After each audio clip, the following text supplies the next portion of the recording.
Telugu Desam party super 6 పథకాలే తమను భారీ మెజార్టీతో గెలిపించాయని విజయనగరం టీడీపీ ఎంపీ కలిసిట్టి అప్పలనాయుడు అన్నారు. అమరావతి, పోలవరం రెండింటినీ సాధించగల ఏకైక వ్యక్తి చంద్రబాబు అని కొనియాడారు.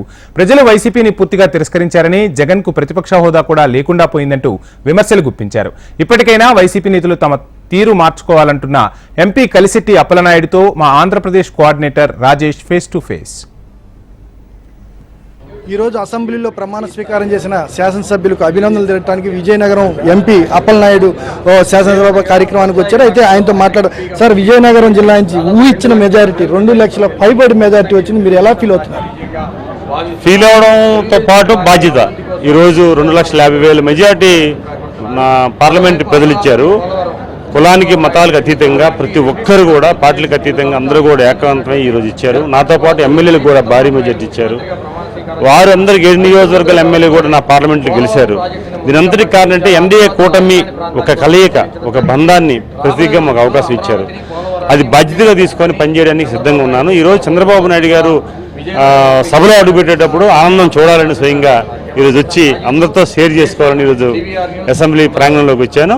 100% ఆనందాన్ని నాతో పాటు 5 కోట్ల మంది ఆంధ్రులు, అలాగే మన తెలుగు రాష్ట్రాలు ఉన్న ప్రతి ఒక్కరు, విదేశాల్లో తెలుగు వారు కూడా ఆనందం పడే రోజు ఈరోజు. ఆయన ఈరోజు సభలో అడుగుపెట్టిన ఆనందాన్ని షేర్ చేసుకుంటున్నాం. గత ప్రభుత్వంలో మధ్యలోనే 2.5 సంవత్సరంలోనే గౌరవ సభలో నేను ఉన్నాను, ఖచ్చితంగా గౌరవ సభలోకి నేను వస్తాను, వచ్చినాకే అడుగు పెడతాను అనేసి ఇలా గౌరవ సభలో అడుగుపెట్టినట్టు ఒకసారి వందనం చేసుకొని అసెంబ్లీకి లోపలికి అడుగు పెట్టారు. మీరు ఎలా అనుకుంటారు? అదేనండి, సార సంకల్పం ఇప్పుడు కూడా చాలా స్ట్రాంగ్. చాలామంది ఆ రోజు హైటెక్ సిటీ విషయంలో చాలామంది హేళన చేశారు. భవిష్యత్తు 20 సంవత్సరాలు చూపాడైన. ఈరోజు రైతు అన్నం పెడతాడు, అలాగే ఒకప్పుడు అన్నారు అది స్టార్ట్ చేసినప్పుడు ఏ సాఫ్ట్వేర్ ఏమైనా అన్నం పెడుతుందా అన్నారు. ఈరోజు ఆ సాఫ్ట్వేరే ప్రపంచం మొత్తం మన తెలుగు వాళ్ళకి ఒక ఉపాధి అయింది, ఒక స్ట్రాంగ్ బ్యాక్ బోన్ అయింది. ఈరోజు ప్రతి ఒక్కరూ ఈరోజు మనకి హైదరాబాద్ విడిచిపెట్టి సార్ ఇక్కడికి వచ్చేసినప్పటికి కూడా, అంటే పరిపాలన పరంగా ఇక్కడికి వచ్చినా సరే ప్రతి ఒక్కరు హర్షిస్తున్నారు. చంద్రబాబు నాయుడు గారు ఏదైనా ఆలోచన ఉందంటే దురదృష్టిగా ఆలోచిస్తారు, 100% రిజల్ట్ వస్తుంది అనేది ఒక ఆలోచన. అందుకే వారు ఏది పట్టినా ఈరోజు అమరావతి గ్రాఫిక్స్ అన్నారు 2019 ఎన్నికల్లో, గ్రాఫిక్స్ అన్నారు.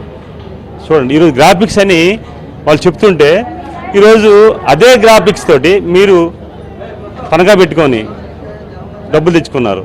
ఈరోజు నిన్న పరిశీలన చేస్తుంటే ఒక్కో బిల్డింగ్స్ కొన్ని మనం మీదకి తలెత్తే వరకు అది గౌరవించే ఎంత అద్భుతంగా బిల్డింగ్స్ ఉన్నాయి అమరావతిలో. ఇవన్నీ కూడా ఏమంటానంటే, నేను చంద్రబాబు నాయుడు గారిని ఏదో రాజకీయ పరంగా మీరు విమర్శలు చేయాలి తప్ప కానీ వ్యక్తిపరంగా ఈ సొసైటీలో, ఈ భారతదేశంలో ఆయన 100% ఆయన వ్యక్తిత్వం అవ్వచ్చు, సర్వీస్ అవ్వచ్చు, ప్రజల పట్ల ఆయన నమ్మకం అవ్వచ్చు, ప్రజలకు ఏం చేయాలని ఆలోచన విధానం అవ్వచ్చు, ఆయన నెంబర్ 1.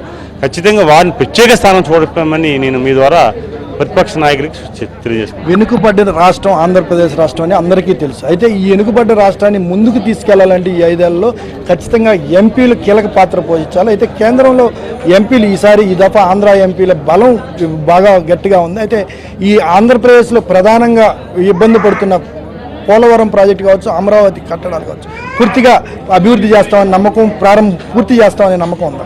100% అండి. ఈరోజు ప్రజలు ఎమ్మెల్యేలకి ఎంత మెజారిటీ ఇచ్చి, మెజారిటీ కంటే అంటే మనకి మ్యాజిక్ ఫిగర్ కంటే చాలా బలంగా ఇచ్చారు. అదే సమయంలో ఎంపీలకు కూడా 16 మంది ఎంపీలని ఈరోజు పంపిస్తున్నారు తెలుగుదేశం పార్టీ తరపు నుంచి, అలాగే ఎన్డీఏ కూటమి నుంచి మరొక 3 ఇది పరిస్థితి. కేంద్ర సహకారం పూర్తి స్థాయిలో ఆంధ్రప్రదేశ్కు ఉంటుంది. ఖచ్చితంగా కేంద్ర ప్రభుత్వం ఆంధ్రప్రదేశ్ అభివృద్ధికి నిధులు విడుదల చేస్తుందని చెబుతున్నారు. కెమెరా పర్సన్ గణేష్తో రాజేష్, అమరావతి.